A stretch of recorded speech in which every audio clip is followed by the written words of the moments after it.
দেখুন নিম বেগুন ভাজছি। এই ফাল্গুন চৈত্র মাসে নিম বেগুন খাওয়া খুব ভালো।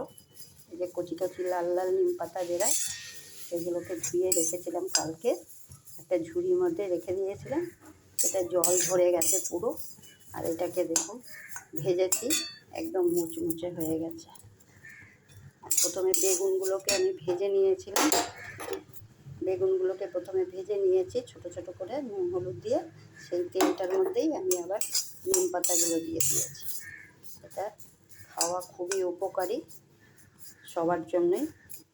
এটা এই টাইমে খেলে পক্স হওয়ার ভয় কম থাকে। পক্স হওয়ার এই টাইমে তো পক্স হয়, সেই জন্য এটা খেলে পরে পক্স হওয়ার চান্স খুব কম। এটা এইভাবে ভেজে খাবেন নিম বেগুন, খেতে খুব টেস্ট লাগে না, অবশ্য একটু তেতো লাগে, বাচ্চারা সহজে খেতেও চায় না। এইভাবে খুব মচমচা করে নিম পাতাটাকে ভাজবেন, বেগুনটাকে এরকম ভেজে নেবেন, দিলে তবে বাচ্চারা খাবে, তেতোটা একটু কম লাগে।